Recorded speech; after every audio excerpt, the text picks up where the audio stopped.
Hello student, स्वागत है आप सभी का हमारी न्यू वीडियो में। तो आज हम डिस्कस करने वाले हैं BA first year private exam 2022 के क्वेश्चन पेपर के बारे में, जो कि आपका इकोनॉमिक्स का क्वेश्चन पेपर है। माइक्रो इकोनॉमिक्स का यानी सूक्ष्म अर्थशास्त्र, जिसे व्यष्टि अर्थशास्त्र भी कहा जाता है। पेपर कोड हो जाता है आपका ए बी 145, या आप कह सकते हैं ए 145। तो आज हम इस क्वेश्चन पेपर के बारे में डिस्कस करेंगे, जो कि आपका 2022 का क्वेश्चन पेपर है। इस पेपर के सभी क्वेश्चन आपको एग्जाम में जरूर रिविजन करके जाने चाहिए, क्योंकि प्रीवियस ईयर से भी आपके एग्जाम में क्वेश्चन आने की पूरी संभावना होती है। सभी क्वेश्चन आपके एग्जाम के लिए बहुत ही इंपॉर्टेंट है, तो वीडियो को अंत तक जरूर देखते रहिए। और वीडियो में आगे बढ़ने से पहले यदि आप हमारे चैनल पर नए हो तो चैनल को अभी से सब्सक्राइब जरूर करें, जिससे आपको हमारी आने वाली न्यू नोटिफिकेशन समय पर मिल सके। तो आइए बिना टाइम वेस्ट के वीडियो को स्टार्ट करते हैं। यहाँ पर सेक्शन ए में आपके लघु उत्तरीय प्रश्न पूछे जाते हैं, जिसमें आपको 10 प्रश्न दिए जाते हैं। सभी प्रश्न आपको करने अनिवार्य होते हैं। प्रत्येक प्रश्न के लिए 2/4 अंक आपको दिए जाते हैं। तो हम यहाँ पर सबसे पहले फर्स्ट क्वेश्चन देखेंगे, आपके एग्जाम में पूछा गया था। स्थिर संतुलन से क्या अभिप्राय है, यानी what is the meaning of stable equilibrium. इसका आंसर हो जाएगा, अर्थशास्त्र में स्थिर संतुलन यानी स्टेबल इक्विलिब्रियम एक ऐसी स्थिति है जहां यदि कोई बाह्य बल अर्थव्यवस्था को संतुलन से थोड़ा विचलित करता है, तो अर्थव्यवस्था स्वयं को वापस संतुलन की ओर ले जाती है। इसे ही स्थिर संतुलन कहा जाता है। नेक्स्ट यहाँ पर उदासीनता मानचित्र क्या है, यानी आपको यहाँ पर बताना है व्हाट इज इंडिफरेंस मैप। इसका उत्तर हो जाएगा, उदासीनता मानचित्र से तात्पर्य उस मानचित्र से होता है जब एक ही चित्र में बहुत सारे उदासीनता वक्र एक साथ बन जाए। ऐसे मानचित्र को उदासीनता मानचित्र कहते हैं। नेक्स्ट क्वेश्चन यहाँ पर स्पष्ट लागत तथा अस्पष्ट लागत में अंतर बताइए। यहाँ पर आपको डिफरेंस बताना है स्पष्ट लागत और अस्पष्ट लागत में। तो सबसे पहले हम देखेंगे स्पष्ट लागत। यह फर्म द्वारा साधनों के स्वामियों को उनसे साधन या सेवाएं खरीदने या किराए पर लेने के लिए जो भुगतान किए जाते हैं, उन्हें फर्म की स्पष्ट लागत कहा जाता है। तो आप यहाँ पर समझ ही गए होंगे, कोई कंपनी है, उसके द्वारा साधनों के स्वामी यानी जो उनके मालिक है, उनसे साधन या सेवाएं खरीदने या किराए पर लेने के लिए जो भुगतान किए जाते हैं, तो उन्हें स्पष्ट लागत कहा जाता है। अब हम देखेंगे अस्पष्ट लागत क्या होती है।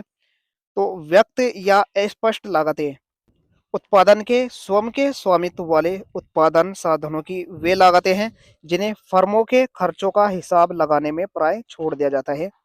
तो इन्हें ही अस्पष्ट लागतें कहा जाता है। तो ये कुछ मुख्य अंतर हो जाता है स्पष्ट लागत और अस्पष्ट लागत में। नेक्स्ट यहाँ पर मांग को प्रभावित करने वाले कोई दो कारकों का वर्णन कीजिए। तो यहाँ पर मांग को प्रभावित करने वाले दो कारक हैं। पहला यहाँ पर वस्तुओं के प्रकार, यानी आवश्यक वस्तुएं जैसे भोजन पानी सामान्यतः कम उपभोग्य होती है, जबकि विलासिता की वस्तुएं जैसे कि साधारण साधारण वस्तुएं अधिक उपयोगी होती है।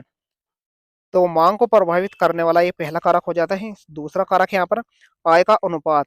यदि किसी वस्तु पर खर्च किया गया राशि उपभोक्ता की आय का एक बड़ा हिस्सा है, तो उसकी मांग अधिक होगी। तो ये दो मुख्य कारक है मांग को प्रभावित करने के।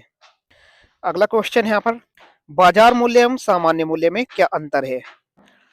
तो यहाँ पर बाजार मूल्य और सामान्य मूल्य में कुछ अंतर लिखे गए हैं।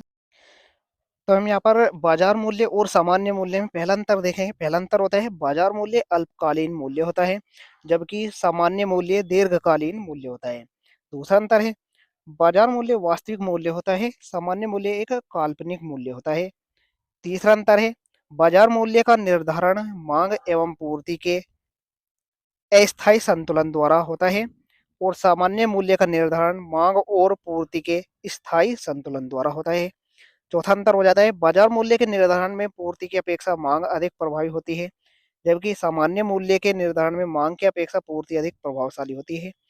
पांचवा है बाजार मूल्य पुनरुत्पादनीय तथा गैर पुनरुत्पादनीय दोनों ही प्रकार की वस्तुओं का होता है, जबकि सामान्य मूल्य केवल पुनरुत्पादनीय वस्तुओं का ही होता है, गैर पुनरुत्पादनीय वस्तुओं का नहीं होता है।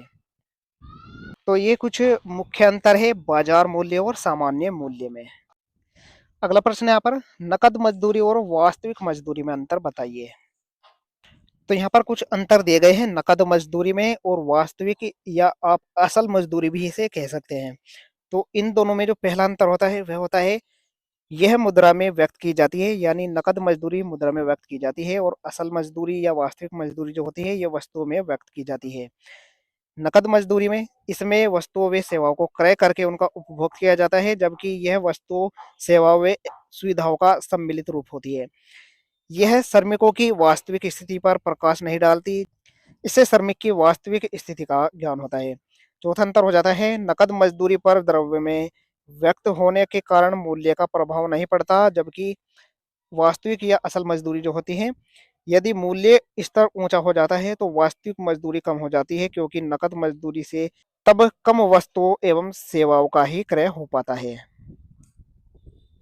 अगला प्रश्न है यहाँ पर, उपयोगिता की कोई दो विशेषताएं बताइए। तो यहाँ पर हम उपयोगिता की कुछ विशेषताएं देखेंगे।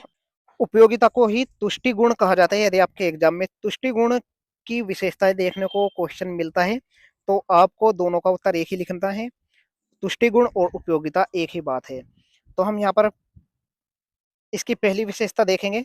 तुष्टि गुण मानव की आवश्यकता व तीव्रता पर निर्भर करती है, यानी तुष्टि गुण वस्तु में निहित गुण नहीं होता है, यह व्यक्ति की आवश्यकता और तीव्रता पर निर्भर करता है। दूसरा हो जाता है, तुष्टि गुण का भौतिक रूप नहीं होता, यानी तुष्टि गुण का कोई भौतिक स्वरूप नहीं होता।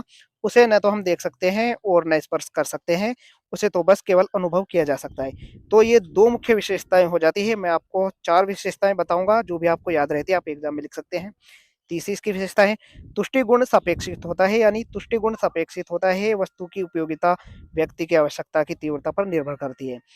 और तुष्टि गुण और संतुष्टि दोनों शब्दों का समान अर्थ नहीं होता, यानी तुष्टि गुण तो केवल किसी वस्तु विशेष के प्रति उपभोक्ता की इच्छा की तीव्रता का संकेत मात्र है।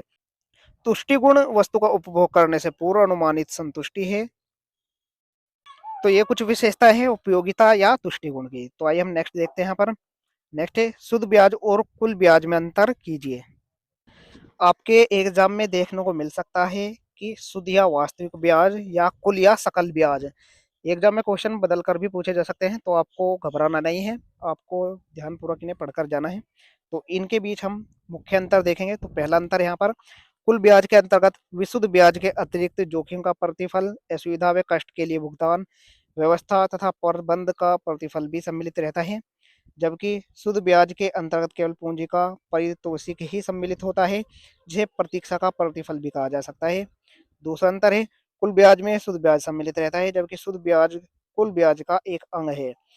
तीसरा है, साधारण बोलचाल की भाषा में जिसे ब्याज कहा जाता है वही ही कुल ब्याज है, और अर्थशास्त्र में ब्याज शब्द का प्रयोग शुद्ध ब्याज के लिए ही किया जाता है।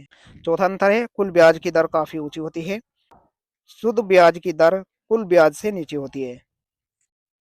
पांचवा अंतर है, कुल ब्याज की दरें देश के भिन्न भिन्न भागों में भिन्न भिन्न होती है, कुल ब्याज दरों में समान होने की प्रवृत्ति नहीं पाई जाती है, जबकि शुद्ध ब्याज दर में समान होने की प्रवृत्ति पाई जाती है, क्योंकि प्रतियोगिता की शक्तियां ब्याज दरों में समानता लाने के लिए कार्य करती रहती है। छठा अंतर हो जाता है यहाँ पर, कुल ब्याज प्राप्त करने में ऋणदाता को मानसिक कष्ट एवं असुविधाओं को सहन करना पड़ता है, जबकि शुद्ध ब्याज प्राप्त करने में ऋणदाता को कोई मानसिक कष्ट एवं असुविधा नहीं होती है। अगला प्रश्न यहाँ पर, पूर्ति के नियम का वर्णन कीजिए। उत्पादक का उद्देश्य सदैव अपने लाभ को अधिकतम करना होता है। इस उद्देश्य की पूर्ति हेतु वह वस्तु को दी हुई लागत दशाओं में ऊंची से ऊंची कीमत पर बेचना चाहता है। पूर्ति का नियम यह बताता है कि अन्य बातों के समान रहते हुए किसी वस्तु या सेवा की कीमत में वृद्धि होने पर उसकी पूर्ति में भी वृद्धि होती है, तथा कीमत में कमी होने पर उसकी पूर्ति में भी कमी होती है। इस प्रकार कीमत और विक्रय की जाने वाली वस्तु की मात्रा में प्रत्यक्ष या सीधा संबंध पाया जाता है।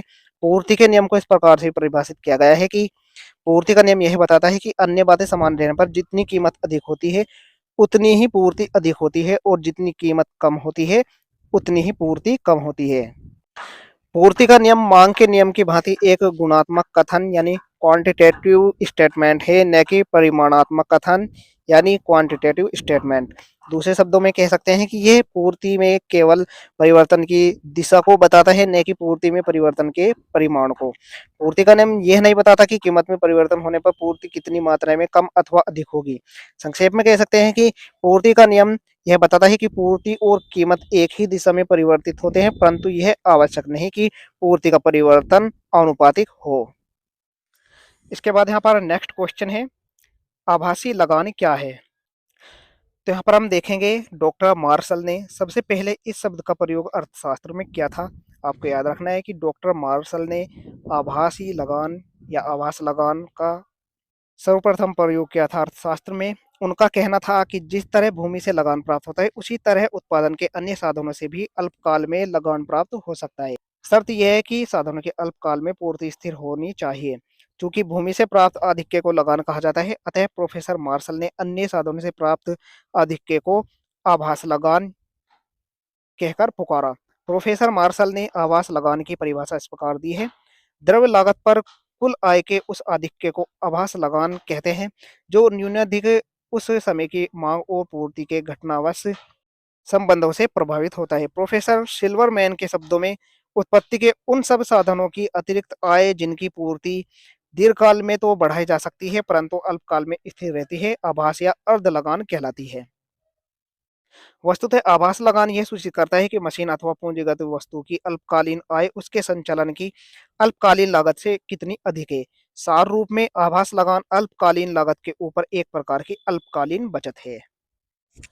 इसके बाद सेक्शन बी, सी, डी और ई आ जाते हैं जिसमें आपके विस्तृत उत्तरीय प्रश्न पूछे जाते हैं। यहाँ पर सेक्शन बी है जिसमें आपका क्वेश्चन नंबर 2 है, साम्य से आप क्या समझते हैं? साम्य के विभिन्न प्रकारों की व्याख्या कीजिए।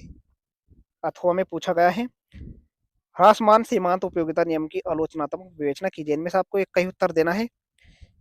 सेक्शन सी आ जाता है यहाँ पर। सेक्शन सी में क्वेश्चन नंबर 4 है, समोत्पाद वक्रों का अर्थ बताइए, इसकी विभिन्न विशेषताओं की व्याख्या कीजिए। अथवा में पूछा गया है, पैमाने के प्रतिफल से आप क्या समझते हैं? पैमाने के वर्धमान प्रतिफल, पैमाने के स्थिर प्रतिफल तथा पैमाने के ह्रासमान प्रतिफल की सचित्र व्याख्या कीजिए। सेक्शन डी है यहाँ पर, कीमत विभेद से क्या अभिप्राय है? समझाइए। कीमत विभेद के अंतर्गत एक अधिकारी किस प्रकार संतुलन प्राप्त करता है? अथवा में पूछा गया है, पूर्ण प्रतियोगिता एवं एक अधिकार में अंतर बताइए तथा पूर्ण प्रतियोगिता के अंतर्गत एक फर्म के साम्य की व्याख्या कीजिए। इसके बाद सेक्शन ये आ जाता है, वितरण के सीमांत उत्पादकता सिद्धांत की आलोचनात्मक विवेचना कीजिए। अथवा में पूछा गया है, रिकार्डो के लगान सिद्धांत की विवेचना कीजिए। तो ये था आपका 2022 का क्वेश्चन पेपर। आप देख सकते हैं किस प्रकार से आपके एग्जाम में क्वेश्चन पूछे गए हैं। आपको एग्जाम में जाने से पहले सभी प्रश्नों का भली भांति रिवीजन करके जाना है। हो सकता है आपके रिपीट होकर भी एग्जाम में क्वेश्चन पूछ ले जाए। आशा करता हूँ आपके लिए वीडियो बहुत ही हेल्पफुल रहने वाली है। वीडियो पसंद आई तो लाइक जरूर करें, चैनल पर नए हो तो सब्सक्राइब जरूर करें जिससे आपको हमारी आने वाली न्यू नोटिफिकेशन समय पर मिल सके। मिलते हैं ऐसी ही वीडियो के साथ, तब तक के लिए बाय बाय, टेक केयर।